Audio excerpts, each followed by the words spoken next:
السلام علیکم دوستوں، کیسے ہیں آپ سب؟ آئی ہوپ آپ سب ٹھیک ہوں گے۔ آپ کا ویلکم کرتا ہوں میں اپنے اس چینل یو وی ریئیکشن پہ، اور آج کی اس ویڈیو میں ریئیکشن کرنے جا رہا ہوں انجینئر محمد علی مرزا صاحب کی ایک ویڈیو کے اوپر، جس کا ٹائٹل ہے جب عرب میں قرآن آیا۔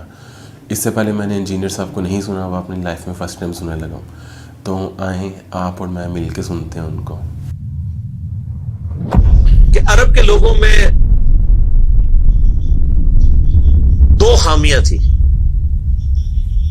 نمبر 1، چٹے، ان پڑھ، جاہل، اجڑ، حتیٰ کہ انہیں باقی لوگ امی کہا کرتے تھے۔ امی، نیرے ان پڑھ۔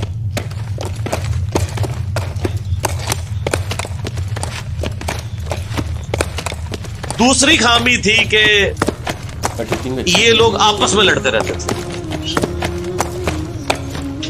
خاندانوں کے خاندان ختم ہو جاتے تھے۔ پانی پینے پلانے کے اوپر جھگڑا ہوا ہے تو 10 سال لڑائی ہو رہی ہے۔ یہ دو خامیاں تھیں۔ نمبر 1، چٹے، ان پڑھ۔ نمبر 2، لڑاکو لیکن آپس میں۔ لیکن دو خوبیاں بھی تھیں۔ ایک خوبی یہ تھی کہ یہ ٹف ماحول کے عادی تھے، میں تو سارا ریگستان کے رہنے والے، گرمیوں میں یعنی اتنے مشکل سفر کرنے والے، اونٹ کے اوپر مہینوں کے سفر، تھوڑا سا ساز و سامان کے ساتھ۔ یہ تجارت بھی کی کرتے۔ اور دوسری خوبی یہ تھی کہ یہ جب کسی کو زبان دے دیتے تھے نا، پھر گردن ہی کٹتی تھی، پیچھے نہیں ہٹتے تھے، چاہے کسی دشمن کو بھی زبان دی ہے۔ اللہ نے ان کی یہ دو خوبیاں یوٹیلائز کر لی کہ زبان دی اللہ کے نبی علیہ السلام کو، انہوں نے جس نے دی، پھر گردن ہی کٹی ہے۔ اور دوسری خوبی کہ وہ ٹف ماحول کے عادی تھے لیکن لڑتے آپس میں تھے۔ اللہ تعالیٰ نے ان کی خامی کیسے پوری کی کہ ان کو ایک لیڈر ایسا دے دیا جس نے سارے قبائل کو ایک جھنڈے کے نیچے جمع کر دیا، اور جہالت کے لیے دور کرنے کے لیے ان کو ان کی زبان میں کتاب دے دی۔ اب جس نے سورہ بقرہ، سورہ نساء، سورہ مائدہ حفظ کی ہوئی ہے، اس کے سامنے کوئی کرسچن کا پادری، کیا یہودیوں کا پادری وہ بیٹھ سکتا تھا؟ جتنے ان کے دلائل تھے انہوں نے وہ زبانی یاد کیے ہوئے تھے۔ تو وہ لوگ جو اپنے آپ کو سمجھتے تھے کہ ہم بڑے علامہ ہیں اور یہ امی ہیں، ان امیوں نے ان کو علم میں بھی الٹ کے رکھ دیا، صرف ایک قرآن کی وجہ سے۔ اور اللہ نے لیڈر دیا، سارے عرب قبائل جمع ہوئے۔ وہ عربی جو آپس میں لڑتے تھے، انہوں نے کبھی یہ سوچا بھی نہیں تھا کہ اگر ہم ایک جھنڈے کے نیچے جمع ہو جائیں تو ہم دنیا کی سپر پاورز کو الٹ سکتے ہیں، رومن اور پرشین امپائر کو۔ اور دیکھیں سر پھر کیسے الٹا ہے انہوں نے۔ ودن 17 ایئرز ہر چیز اڑا کے رکھ دی ہے۔ صدیوں کی سلطنتیں، لاکھوں کی ریزروڈ آرمیز رومن اور پرشینز کی پوری دنیا پہ حکومتیں کر رہی ہیں، جدید اسلحہ ہے۔ اور ادھر یہ بدو ہیں جن کے پاس اونٹ ہیں، گھوڑے ہیں، تلواریں ہیں، نہ منجنیق انہوں نے کبھی دیکھی، نہ ان کے پاس اس طرح کے ہاتھی بڑے بڑے جو پرشینز کے پاس تھے۔ بس چل پڑے، کلمہ پڑے اور نکل کھڑے ہوئے۔ پھر دنیا نے دیکھا کہ ہر چیز کو الٹ کے رکھ دی، انہی کے اسلحے ان سے چھین کے انہی کو الٹ دیا۔ قرآن پاک میں وہ ساری کی ساری بجلی کس نے بھری تھی ان کے اندر؟ اس کتاب میں۔